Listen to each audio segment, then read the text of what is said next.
Hali gani mtazamaji wa TVE, karibu katika taarifa ya habari, tukujuze yale yaliyojiri tuliyokuandalia kutoka chumba cha habari. Mimi ni Sada Nasor, nitakusomea habari za kitaifa, habari za biashara zitasomwa na Sofia Amani, na habari za kimataifa tutakuwa naye Roman Shirima. Karibu hadi tamati. Kifuatacho ndani ya TVE habari.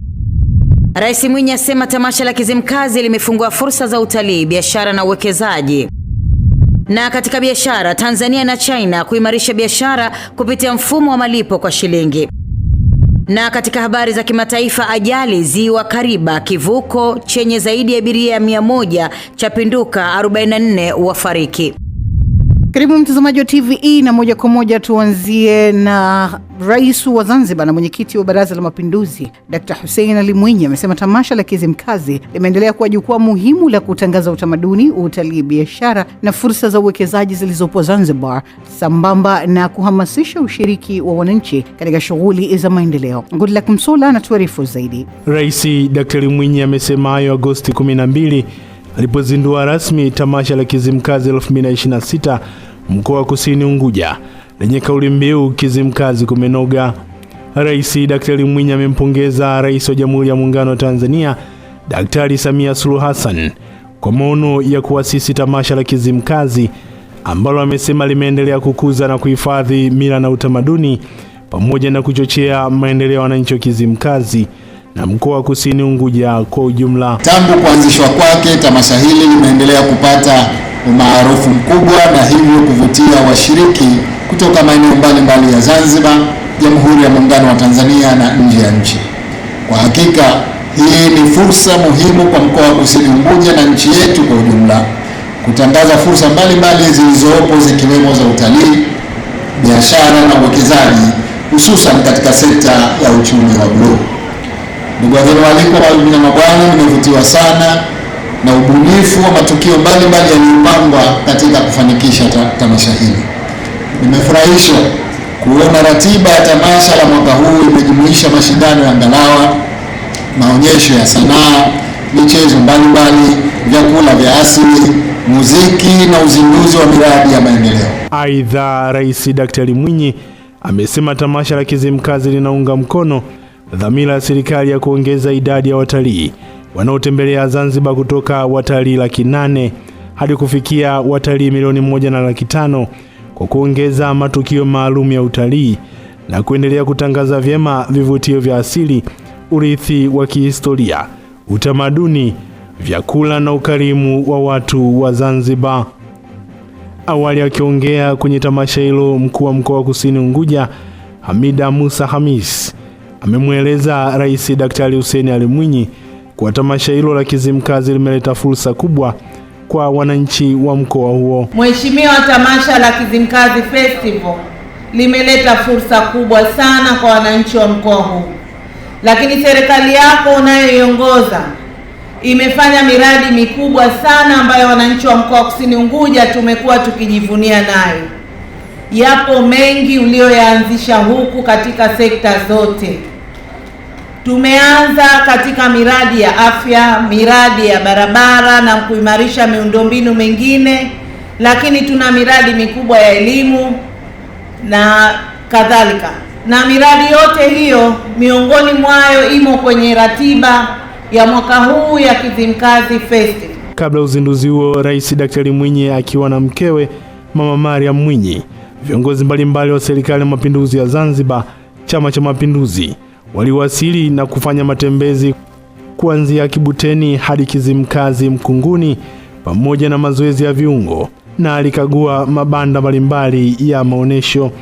Katika muendelezo wa matukio ya tamasha la Kizimkazi, Rais Daktari Mwinyi anatarajiwa kufungua mradi mpya wa makazi wa Amani Residence na kushiriki hafla ya usiku wa Kizimkazi tarehe 13 Agosti 2026 mkoa wa Kusini Unguja, ambapo anatarajiwa kushiriki katika kilele cha tamasha hilo tarehe 14 Agosti 2026 kitakachofanyika katika uwanja wa Mwehe Kizimkazi.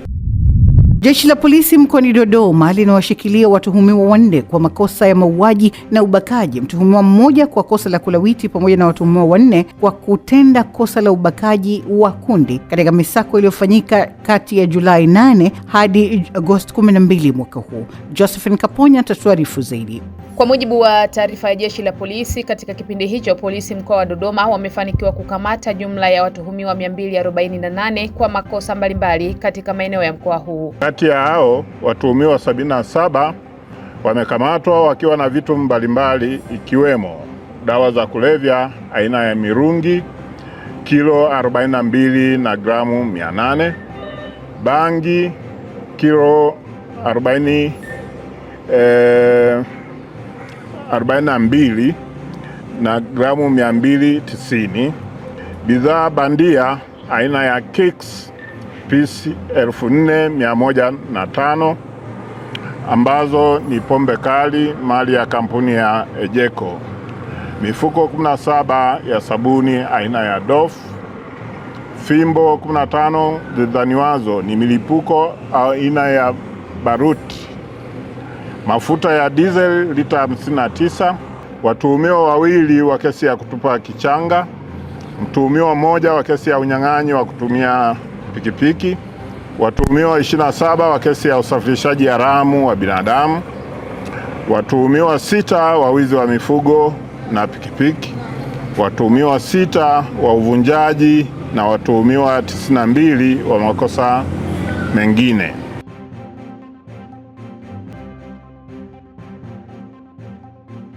Kimeendelea kutoa elimu maeneo mbalimbali ikiwemo mashuleni, vijiwe vya bodaboda, stendi ya mabasi na kufanikiwa kudhibiti ajali za barabarani kwa kukamata makosa mbalimbali yapatayo 12630, ambapo madereva 6 wamefungiwa leseni kwa muda wa miezi 3 kwa makosa ya kuendesha kwa uzembe na kusababisha ajali, kuzidisha abiria na mwendo kasi. Madereva 5 wamefikishwa mahakamani. Kwa upande wa mafanikio ya kesi za mahakamani, jumla ya washtakiwa 14 walihukumiwa vifungo mbalimbali kutokana na makosa walioyatenda. Baada ya ripoti ya elimu kuonyesha takriban wanafunzi 3001 hawajui kusoma na kuandika mkoani Njombe, mkuu wa mkoa huo Anton Mtaka ameitaka idara ya elimu kuwatafuta wazazi na walezi wote wa watoto hao ambao hawajui kusoma ili kuweka mkakati wa pamoja na kisha kukubaliana kutenga shule moja maalum ambayo itawakutanisha na kuwapiga msasa watoto wote wasiojua kusoma na kuandika katika kipindi cha likizo. Ibrahim Godfrey Mlele ametuandalia taarifa ifuatayo. Wakati wa uzinduzi wa mradi wa kijiji changu unaofadhiliwa na shirika la Uwezo Tanzania kwa lengo la kuboresha hali ya elimu kwa watoto wa miaka 6 hadi 17 mkoani Njombe, mkuu wa mkoa huo Anthony Mtaka amesema ni jambo la kushangaza kwa dunia ya sasa kuwa na wanafunzi wasiojua kusoma na kuandika, hivyo na kuitaka kila halmashauri ije na mpango wa kuondokana na tatizo hilo, ikiwa ni pamoja na kuanzisha makambi ya wasiojua kusoma na kuandika.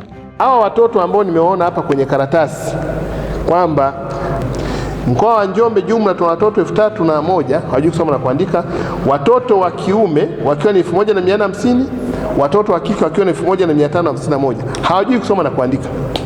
Kama tunasema watoto waliojiandaa na mitihani wakae kambini, mimi nadhani RIO hawa ndio watoto watafutwa hawa. Baba, mama na mlezi anaambiwa hawa watoto tunateua shule moja, wanaenda kukaa hiyo shule, wanafundishwa hizo KK. Huyu mtoto hana haki ya kwenda likizo, makisa kichwa chake likitupu. Anaendaje likizo huyu? Wenzetu wa Uwezo wamekuja kutusapoti kama mkoa, kutusapoti katika mipango yetu ili tuweze kuendesha hii program kwa kushirikiana na wao. Mara baada ya kuzinduliwa kwa mradi huo, watekelezaji wa mpango wakiwemo wakurugenzi wa halmashauri na walimu wanaeleza manufaa yake na hatua wanazokwenda kuzichukua ili kukabiliana na tatizo la wanafunzi wasiojua kusoma na kuandika. Sisi wilaya ya Ludewa tunashukuru kwamba sisi tayari tulishaanza utaratibu na mkakati wa kuhakikisha kwamba tunapunguza changamoto ya watoto ambao hawajui stadi za KK. Na katika mpango wa mwaka wa fedha huu mpya tayari tumeshatenga fedha kwa ajili kuweza kuwafikia shule 29 ambazo zimebaki kwa wilaya yetu ya Ludewa, ili sasa tuwe na jumla ya shule 118 ambazo tutakuwa tumeshazifikia katika wilaya yetu ya Ludewa. Kama halmashauri ya mji wa Njombe, tutahakikisha kwamba tunatengeneza kambi za kuwawezesha hawa watoto wasiojua kusoma, kuandika na kuhesabu, ili kuhakikisha kwamba tunaondoa kabisa ili swala la watoto kutokujua kusoma, kuhesabu na kuandika. Wakati serikali ikieleza manufaa ya mradi huo na kisha kuja na mkakati wa kuanzisha makambi kwa watoto wasiojua KK3 mashuleni, ndipo Judith Kimambo, afisa kutoka shirika la Uwezo Tanzania, akaweka wazi sababu ya kuigusa Njombe kupitia mradi huo. Mkono mkakati huo kwa kulaunch mradi wetu wa awamu ya 4 ya mradi wetu wa kijiji changu, kwa sababu tumeona Njombe kuna shida ya kusoma, kuhesabu na kuandika. Kama ambavyo Mheshimiwa Mkuu wa Mkoa alitangulia kusema, kwa takwimu walizonazo wao za ndani, kuna watoto karibia 3000 katika halmashauri zote 6 ambao hawajui kusoma, kuhesabu na kuandika. Tukishawatambua hawa watoto, tutawaweka katika kambi. Kwa maana hizi kambi zitakuwa zimeandaliwa, kutakuwa na mwalimu anayesimamia kambi, mwalimu mkuu wa shule husika, lakini kutakuwa na pia ya mwalimu na volunteer ambayo watakuwa wanafanya kazi ya kuwafundisha hao watoto kama remedial classes. Kutoka hapa mkoani Njombe, TVE Habari, mimi ni Ibrahim Godfrey Mlele. Baraza la madiwani la halmashauri ya manispaa ya Ubungo limepitisha maazimio ya kuunga mkono maelekezo ya mkuu wa mkoa wa Dar es Salaam Albert Chalamila aliyotoa Agosti 11, 2026 ya kutaka mabasi yote ya kusafirisha abiria kwenda mikoani na nchi za jirani yatumie kituo cha mabasi cha Magufuli badala ya kupaki kwenye maeneo mengine. Mrisho Mapeo anatuarifu zaidi. Akizungumza katika mkutano wa baraza hilo, mstahiki meya wa manispaa ya Ubungo Lawrence Mlaki amesema serikali imefanya uwekezaji mkubwa kwenye kituo hicho na fedha nyingi zimetumika, hivyo ni muhimu fedha hizo zilizotumika ziwe na tija, huku akisisitiza kuwa hatua hiyo itasaidia kuongeza ukusanyaji wa mapato ili waweze pia kufanya umaliziaji wa baadhi ya maeneo. Aidha, Mlaki amezungumzia mikakati ya kuimarisha ukusanyaji wa mapato pamoja na kuhimiza vikundi vilivyokopa mikopo ya 10% kufanya marejesho kwa wakati ili waweze kukopesha vikundi vingine pamoja na kuendelea kuimarisha huduma zingine muhimu za kijamii. Tunataka kumaliza ile stendi ili iwezekane sasa kuanzia sasa hivi mabasi yaanze kutumika, na kule kwa upande wa chini pia tutamaliza, na baada ya hapo tutaangalia kama tufanye kwa njia ya PPP au tufanye kwa peke yetu, lakini jambo la stendi ni la kwetu sote, na statement yetu ni kwamba mabasi yote yarudi pale ili kwanza halmashauri tuweze kupata fedha. Jambo la pili, halmashauri tumeamua kwamba tutaendelea kukusanya mapato. Tumeandaa clinic za kukusanya mapato kizoni, tutaendelea kukusanya mapato, lakini vile vile tumeamua tutakuja kufanya tathmini ya vyanzo vipya vya mapato. Kwa upande wake, meya mstaafu wa halmashauri ya manispaa ya Ubungo ambaye ni diwani wa kata ya Ubungo, Jafari Nyaigesha, ameishauri halmashauri kuweka mikakati bora ya ukusanyaji wa mapato ikiwemo kutoa elimu kwa wananchi, kwani wananchi wamekuwa wakifunga maduka na kukimbia wanapoona maafisa wa mapato wakiwatembelea. Wewe mwananchi, kwa nini wewe ufunge biashara usichangie mapato kwa sababu ushasaidiwa? Naomba wataalamu mbuni mkakati, na katika hili nashauri waheshimiwa wadiwani, watendaji wa mitaa, wenye viti wa mitaa, watendaji wa kata, tufanye kao kimoja cha mapato. Tueleze na ukweli humu ndani. Yako mapato mengi ya vibali vya ujenzi yanapotea. Na ukienda kule unakuta gorofa lile pale, nani alitoa kibali? Nyumba inakarabatiwa, nani alitoa kibali? Majibu mnayo. Sisi kule Ubungo tumebuni kitu. Tumekaa na mtendaji wa kata na yule afisa biashara na yule wakala, tukaona kwamba hapa kuna shida. Wananchi wengi wanafunga maduka. Mimi natolea mfano wa kata yangu niseme. Yaani wakiona ile gari tu wewe, Mungu wangu. Jamani, kama kuna msiba vipi? Sasa tukasema tutoke huko.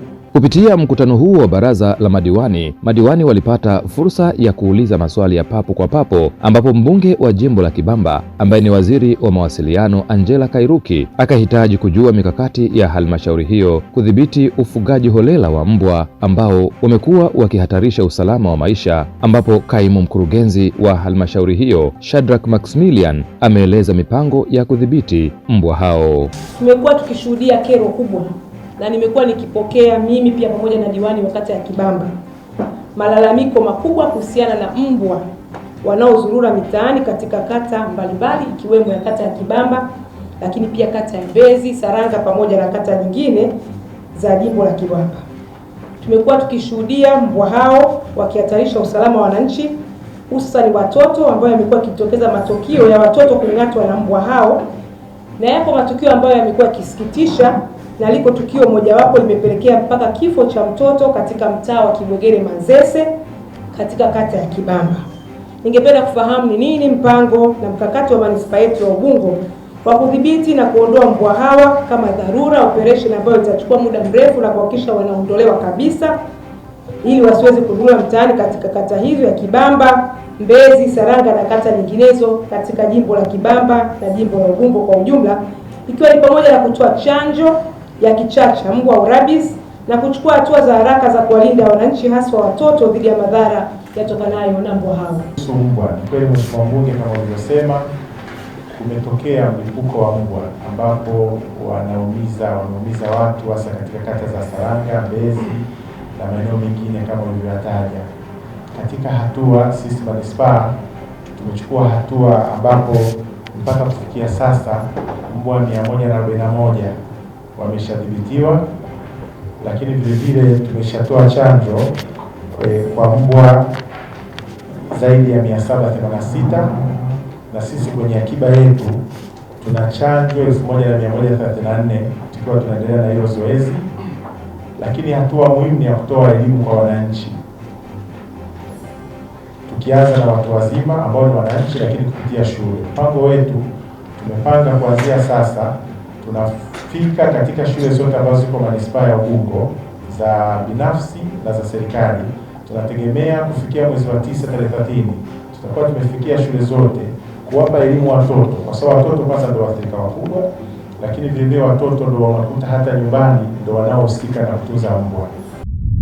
Taasisi ya Moyo ya Jakaya Kikwete imetakiwa kuangalia namna ya kupeleka huduma za uchunguzi na matibabu ya magonjwa ya moyo nchini Komoro kutokana na huduma hizo kutopatikana nchini humo. Kwa taarifa zaidi, Goodluck Msola anatueleza. Rai hiyo imetolewa na balozi wa Tanzania nchini Komoro, Daktari Salim Hamadi, alipotembelea taasisi ya Moyo ya Jakaya Kikwete JKCI na kufanya mazungumzo na mkurugenzi mtendaji wa taasisi hiyo JKCI, Dr. Peter Kisenge, kuona namna ambavyo huduma zinavyoendelea kutolewa na JKCI na zinavyoweza kuwakomboa wananchi wa Komoro.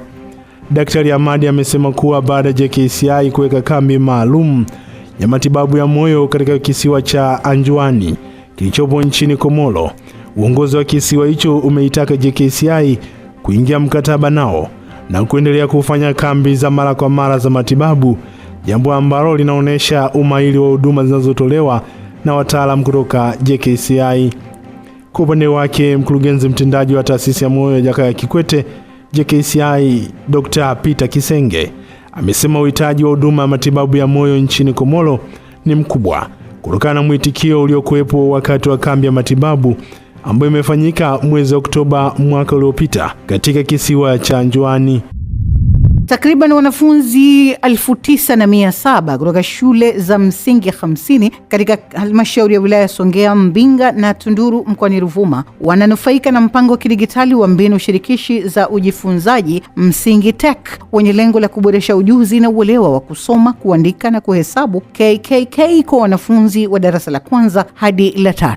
Kwa taarifa hii tuungane naye Innocent Horomo. Akitoa taarifa ya utekelezaji wa mpango huo katika hafla ya uzinduzi wa programu hiyo, mkurugenzi wa fedha na utawala wa shirika la Imagine World, ndugu Deogratus Chua, amesema Msingi Tech ni mpango shirikishi wenye lengo la kuleta mapinduzi katika ujifunzaji wa watoto katika stadi za kusoma, kuandika na kuhesabu kupitia teknolojia. Amesema Msingi Tech kwa Tanzania inafanya kazi katika shule za msingi za serikali 250 zilizopo katika mikoa 5, ikiwanufaisha zaidi ya wanafunzi 57,000, huku malengo kwa nchi nzima ni kuzifikia shule 500 na wanafunzi 120,000, ambapo amesema kwa mkoa wa Ruvuma lengo ni kufikia shule 100 ifikapo mwishoni mwa mwaka 2026. Lengo letu kuu ni kuwawezesha watoto kujenga stadi za kusoma na kuhesabu zinazohitajika ili kufikia uwezo wao kamili. Mpango huu unalenga kuunga mkono juhudi za serikali zilizopo za kuboresha ujuzi wa kusoma, kuandika na kuhesabu kwa wanafunzi wa darasa la kwanza hadi la 3. Kufikia mwishoni mwa mwaka 2026, mwisho wa mwaka huu, tumejipanga kuongeza shule nyingine 50 na kufanya jumla ya shule tunazofikia mkoani Ruvuma kufikia 100. Kwa upanuzi huu tunatarajia kufikia wanafunzi takriban 20,000 kimkoa. Akimwakilisha mkuu wa mkoa wa Ruvuma katika hafla ya uzinduzi wa programu hiyo kimkoa, katibu tawala mkoa wa Ruvuma wakili Mary Gaspar Makondo amesema utekelezaji wa programu hiyo ni sehemu ya juhudi za taasisi zisizo za kiserikali za kuunga mkono jitihada za serikali katika kuboresha sekta ya elimu nchini. Amesema Msingi Tech ni miongoni mwa afua zinazolenga kuboresha mazingira na mbinu za kujifunza kwa wanafunzi sambamba na kuwasaidia kupata ujuzi unaoweza kuwasaidia kutimiza ndoto zao. Hivyo mradi huu ukitumiwa vizuri, wanafunzi watamudu stadi hizo wakiwa darasa la pili, watakuwa na nafasi nzuri zaidi ya kufaulu mtihani wa darasa la 4 kwa viwango vya juu. Natarajia mtatumia Msingi Tech kama afua kuu ya kitaaluma ili kupandisha viwango vya ufaulu. Lakini pia na tuhakikishe kuwa kila mtoto hapa Ruvuma anamudu kamilifu kusoma, kuandika na kuhesabu ili kufungua uwezo wao kamili wa kuyaweka maisha baadaye ya taifa huru mikononi mwao. Lakini pia hii itatusaidia, tumekuwa na changamoto sana ya wanasayansi hususan. Sasa hawa watoto tunaanza kuwatengeneza kuanzia ngazi ya chini. Tunaanza kutengeneza madaktari, tuna manesi, clinical officers, mainjinia au wote wahandisi, tunatengeneza wanasayansi wa aina zote. Kwa upande wa wanafunzi na wazazi, wamefurahishwa na utekelezaji wa programu hiyo, wakisema kuwa imekuwa msaada katika kuboresha ujifunzaji kwa wanafunzi hususan katika stadi za kusoma, kuandika na kuhesabu, huku wakiomba programu hiyo iendelee kufika katika shule nyingine zaidi. Msingi Tech umesaidia kujifunza kusoma, kuandika na kuhesabu.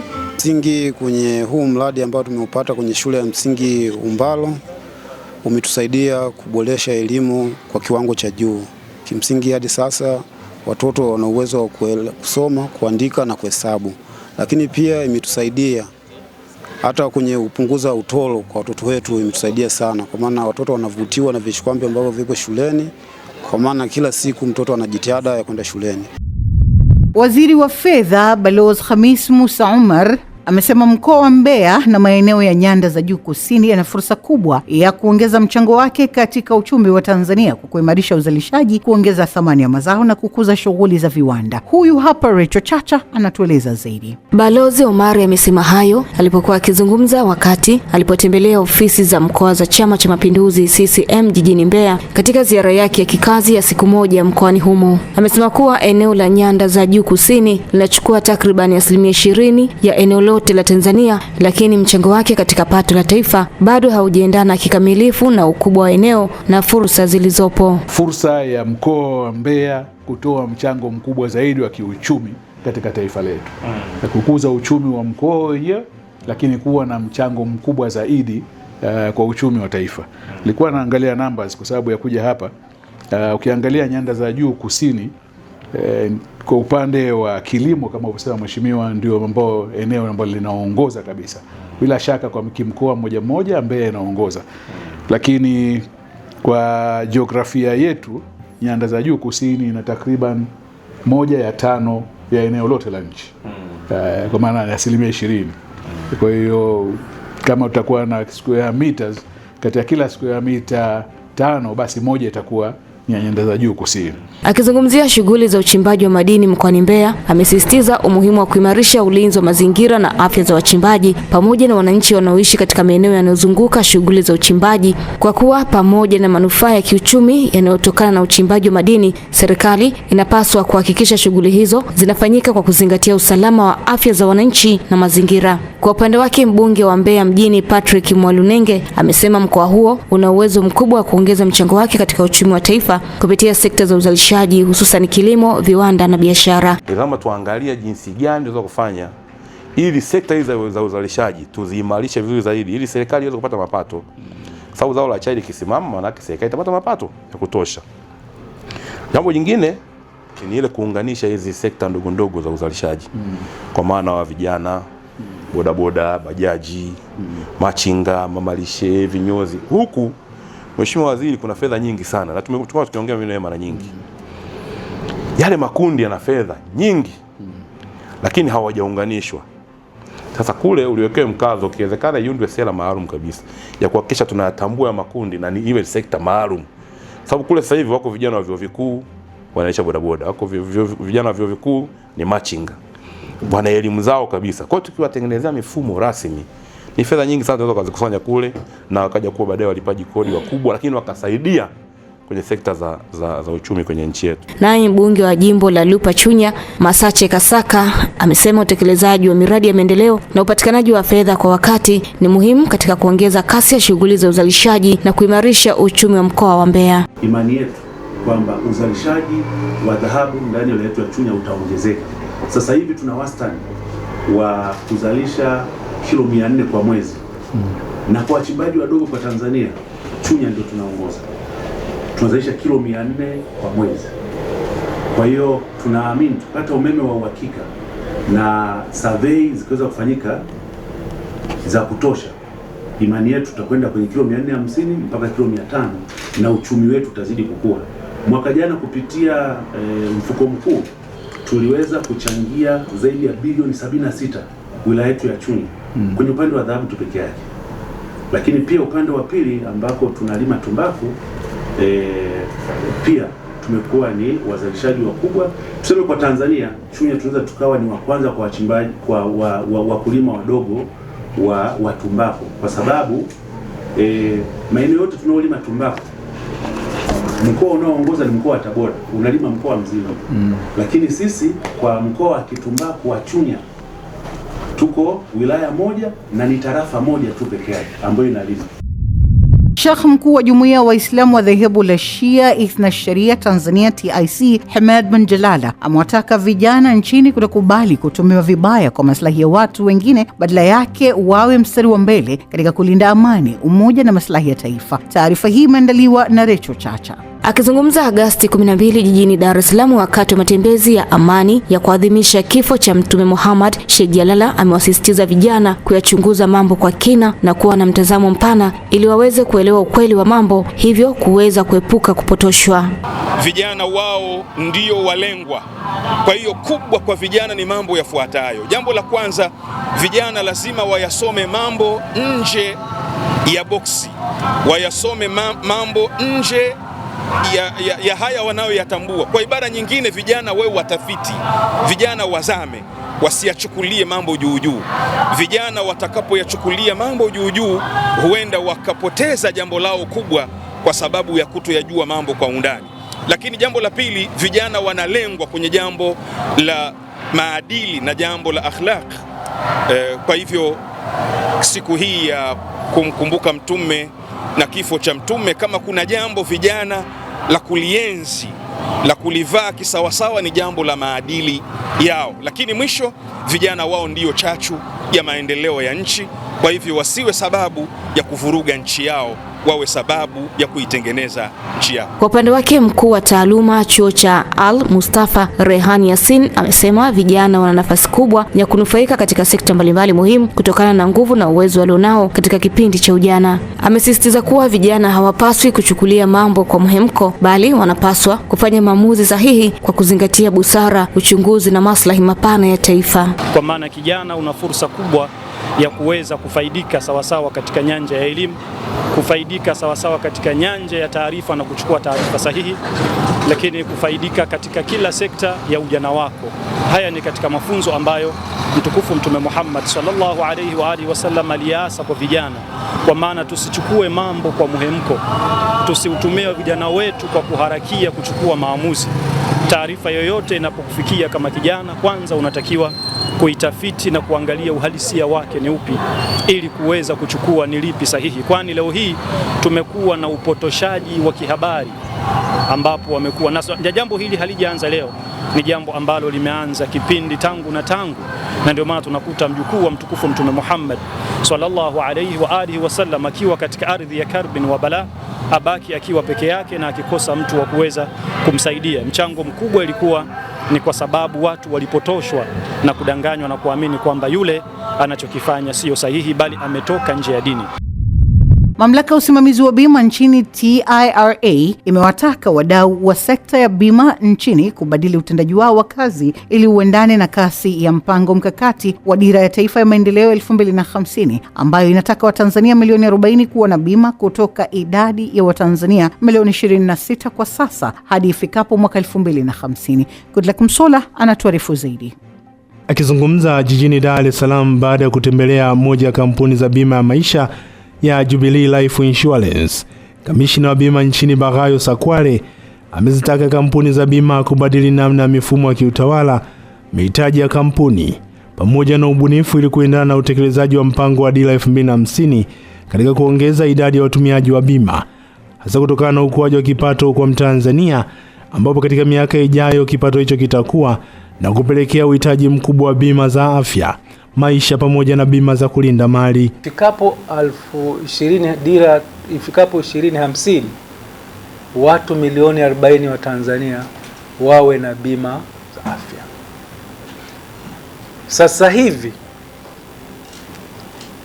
bima zote, huduma za bima za general, life, medical pamoja na takaful ni watu milioni 26 wanazitumia.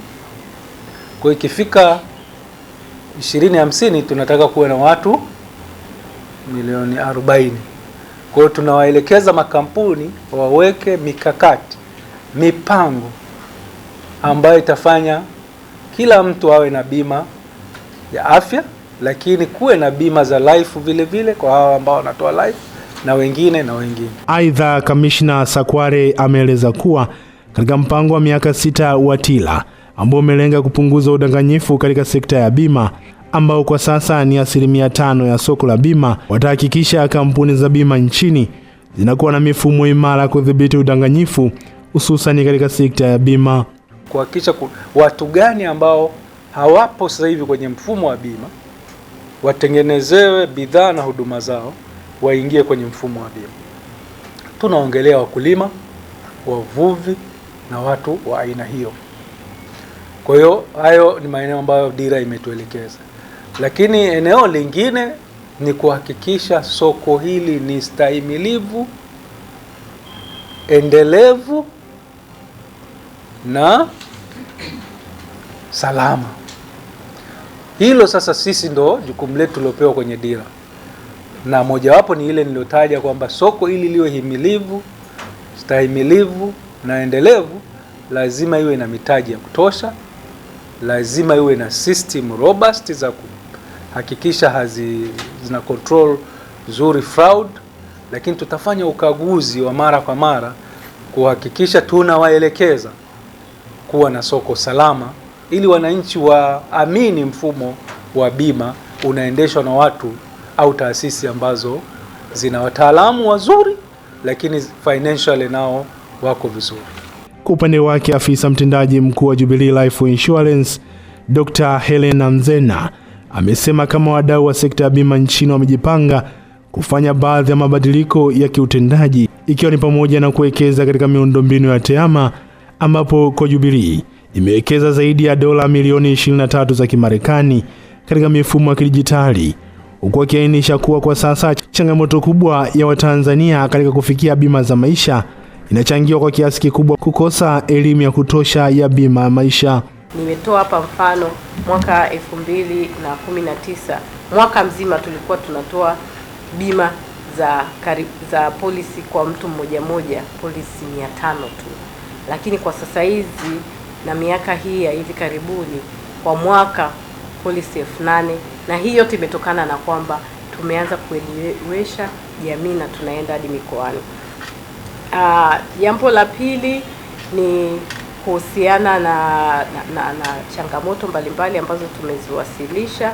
Hizi changamoto tunafurahi kwamba kamishna tuko naye na timu yake, na tumekuwa tukifanya kazi kwa ukaribu na kutatua changamoto nyingi, na tunaamini hata hizi tulizozisema leo, kwa mfano tumetoa mapendekezo kwamba kuwe na tax incentive kwa yule Mtanzania yoyote ambaye atakuwa amenunua bima ya maisha.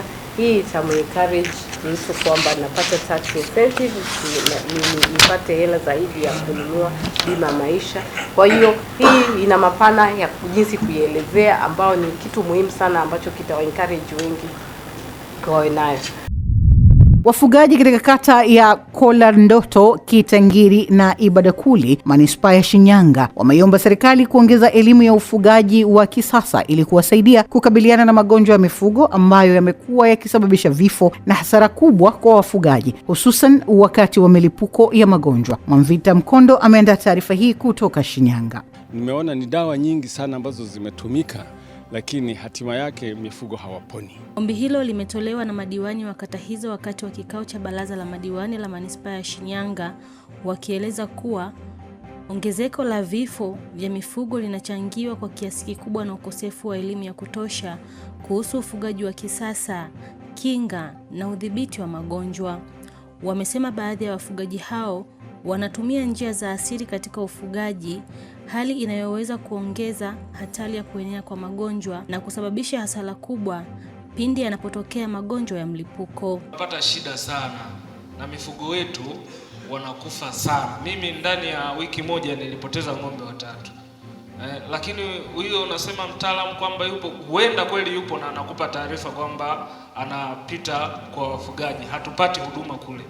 Kata ya Kolandoto, sehemu ya Magobeko, kuna ng'ombe wamekufa. Nilitegemea angeonyesha kwamba ni ng'ombe wangapi na kwa nini ng'ombe wanachanjwa na hizi dawa wamezionyesha na wanaendelea kufa.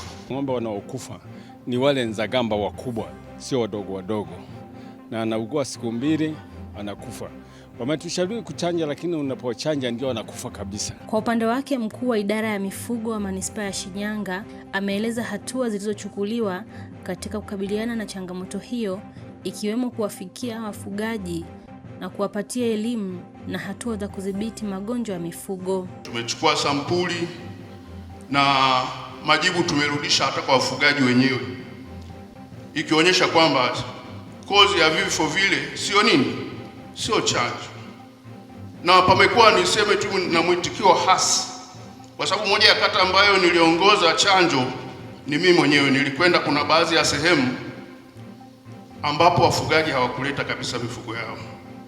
Moja ya mikakati ambayo tumeweka na ambayo naendelea nayo kwenye ile kata, wanataka kuelimishwa zaidi. Hata hivyo, kaimu mkurugenzi wa manispaa ya Shinyanga amesema changamoto hiyo itaendelea kushughulikiwa kwa kushirikiana na wataalamu na wadau ili kupunguza vifo vya mifugo na kulinda kipato cha wafugaji. Magonjwa kweli yatatibiwa, lakini yule mfugo anaweza akafa. Mimi kuna wakati nimewatumia idara ya mifugo wakapeleka mpaka sample maabara Mwanza, lakini wale ng'ombe walikufa. Kwa hiyo tuamini tu kwamba idara hiyo inafanya kazi, lakini mapema sana ukiona dalili za ugonjwa kwa mfugo tuanze kumtafuta daktari. Asante sana Mwamvita Mkondo kwa taarifa hiyo. Mtazamaji, hii ni taarifa ya habari. Mimi ni Sada Nasor. Tupate mapumziko mafupi, tukirejea tutaendelea na taarifa ya habari.